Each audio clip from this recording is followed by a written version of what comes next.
Good morning everyone. कसे आहात सगळे? तर आजच्या दिवसाची सुरुवात झाली खूप साऱ्या कडल्सने. आरणा नुकतीच झोपेतून उठली होती आणि मी तिला थोडं बाल्कनीजवळ घेऊन जाते सो दॅट तिला फ्रेश वाटेल.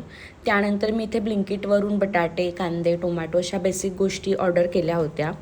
आणि खरं सांगू का, तिथून जेव्हा मी कांदे ऑर्डर करते ना, ते कधीच खराब निघत नाहीत. मला आरणाला कोणत्या ना कोणत्या ॲक्टिव्हिटीमध्ये इथे बिझी करावं लागतं, नाही तर ती मला किचनमध्ये एंट्रीज घेऊन देत नाही. तिला सतत माझ्या मागे फिरायचं आहे. New moms can relate.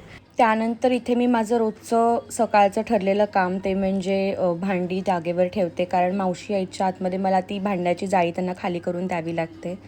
तर आज ब्रेकफास्टमध्ये मी घी पोळी इडली ऑर्डर केली होती. मोस्टली एव्हरी फ्रायडे मी बाहेरून ब्रेकफास्ट ऑर्डर करते फॉर अ चेंज. त्यानंतर इथे आरणासोबत गप्पा मारत मारत मी मस्त माझा ब्रेकफास्ट करून घेतला.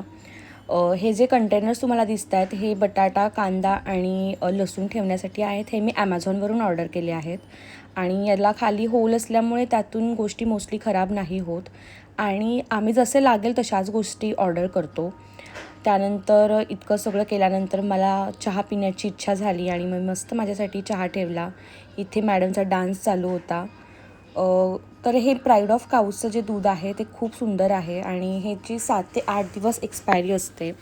तर हे बरेच दिवस झाले मी चहासाठी यूज करते आहे आणि चहाची टेस्ट एकदम छान लागते. थिक चहा होतो. इथे मी चहा पिईपर्यंत आरणाने खाली सगळं पाणी सांडून ठेवलं होतं. तिला आजकाल पाण्यासोबत खेळायला प्रचंड आवडतं. ते पुसल्यानंतर तिला अंघोळ घालून घेतली, मी अंघोळ केली आणि स्किन केअरमध्ये मी मोस्टली फक्त सनस्क्रीन लावते, कारण मला तितकंच लावायला वेळ मिळतो. इकडे ती स्विचबोर्डला हात लावत होती तर माझं सगळं लक्ष तिकडेच होतं.